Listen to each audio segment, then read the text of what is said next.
안녕하세요. 중국어로 가는 한문의 저자 김동렬입니다. 이번 강의는 260강이고요. 앞에 강의에 이어서 나무 목의 기본을 두고 파생된 글자들을 배워보도록 하겠습니다. 나무 목은 앞에서 계속 여러 번 설명드렸기 때문에 생략하도록 하겠습니다. 첫 번째 글자는 대들보량, 그리고 두 번째 글자는 모이다 집입니다. 일단 대들보량 같은 경우에는 우리가 대들보의 의미를 이해할 필요가 있는데요. 옛날에 목조로 집을 짓던 시절에 집의 모양은 이런 형태를 띠고요.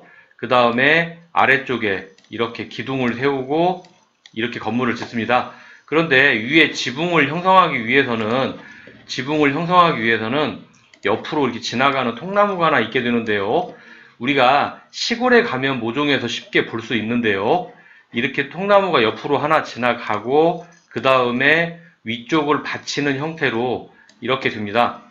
그러니까 여기에서 이 부분에서 통나무가 힘을 받쳐주지 않는다면 지붕이 폭삭 내려앉아 버리겠죠. 그래서 대들보라는 것은 옆으로 길게 누운 나무입니다. 그래서 우리가 쉽게 그렇게 보고 있고요.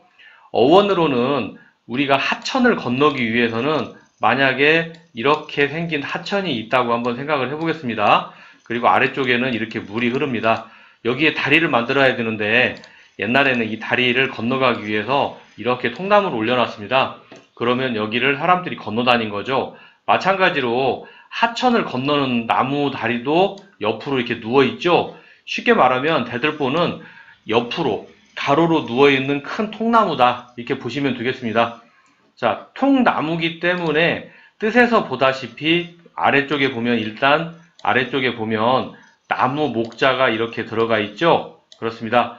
그리고 나무를 하기 위해서는 도끼로 나무를 잘라야겠죠. 그래서 글자 안쪽에 보면 이렇게 도끼 근자가 보입니다. 그리고 하천을 건너야 하기 때문에 앞쪽에 보면 하천을 의미하는 물이 있습니다. 하천을 건너기 위해서 도끼로 나무를 팬다. 그리고 마지막에는 도끼 근자의 양쪽에다가 이렇게 점을 2개 찍어주면 되겠습니다. 그래서 대들보 량이고요. 우리가 생활 속에서 볼 수 있는 단어는 교량, 다리를 얘기하는 거죠. 그리고 다음 글자는 모이다 집인데요. 나무 위에 새들이 모여 있는 것을 얘기합니다. 우리가 예전에 43강에서 새출을 배운 적이 있습니다. 그때 제가 웃긴 그림과 함께 설명을 드렸었고요. 여기에 보면 사람인자 모양 앞에 그 다음에 옆으로 선이 4개 그어진 형태, 그리고 점 하나와 이렇게 긋습니다. 이거는 새가 서 있는 모습이라고 말씀드렸었습니다. 그래서 비 오는 날, 쉽게 말하면 비 오는 날 주로 새들이 많이 나무 위에 올라가 있죠. 그래서 위에는 새, 밑에는 뭐다? 나무. 그래서 모이다, 집. 그래서 생각을 집중한다. 그 다음에 사람을 모집한다. 자, 그래서 여기서 대들보량, 모이다, 집을 배웠습니다. 자, 다음 글자는 서로상, 그리고 생각하다 상입니다. 좋은 목재를 고르기 위해서는 나무꾼들은 산에 가서 도끼를 들고 다니면서 어떤 나무가 좋은 나무인지 유심히 보고 다닙니다. 그래서 좋은 나무를 바라본다. 그런 의미에서 나무도 사람을 바라보고 사람도 나무를 바라본다. 그래서 글자에 보면 나무목, 그 다음에 눈목자가 들어있죠. 그래서 서로라는 의미를 갖게 됩니다. 그래서 상관, 남의 일에 상관한다 또는 상관관계 이런 말이 있죠. 그 다음에 상대한다, 내가 저 사람을 상대한다, 그런 단어가 있죠. 그래서 서로상이고요. 아래 글자는 생각하다 상인데요. 일단 방금 전에 우리가 위에서 서로 상자를 배웠죠. 그래서 위쪽에 보면 서로상, 음은 일단 뭐다? 상. 뜻을 나타내는 부분은 아래쪽에 있는데요. 아래쪽에 보면 이렇게 마음 심자가 들어있습니다. 마음 심자에서 어떤 뜻을 갖는다? 생각한다. 그래서 우리가 예상한다 또는 실제는 아니고 상상한다 이런 단어가 있죠. 그래서 여기서 서로상, 생각하다 상을 배웠습니다. 자, 다음 글자는 상자상, 그리고 널판지 판입니다. 자, 상자상, 방금 전에 우리가 서로 상자 배웠었죠. 그리고 생각하다 상도 배웠었고요. 그래서 일단 이거의 음은 뭐다? 상이다.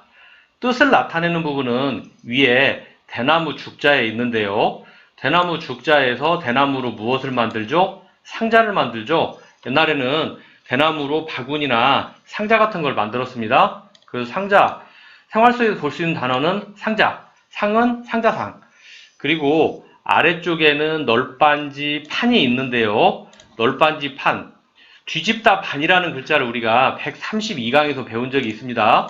거기에 보면 이렇게 테이블이 보이고요. 테이블 아래에 뭐를 넣었다? 오른손을 넣고 어떻게 했다? 뒤집었다. 뒤집다 반을 배웠었는데요.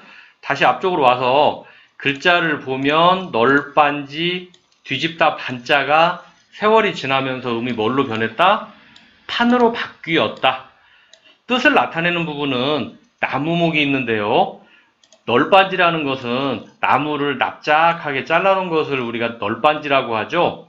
또는 뭐라고 하죠? 판자라고도 합니다. 널빤지라고도 하고요. 그래서 나무목에서 널빤지라는 뜻이 온 겁니다. 그래서 우리가 생활 속에서 볼 수 있는 단어는 판자. 그래서 여기서 상자상, 널빤지 판을 배웠습니다. 그래서 우리가 260강에서 나무목의 기본을 두고 파생된 글자 6자를 배웠습니다. 이번 강의는 여기서 마치도록 하겠습니다. 다음 강의 뵙도록 하겠습니다. 감사합니다.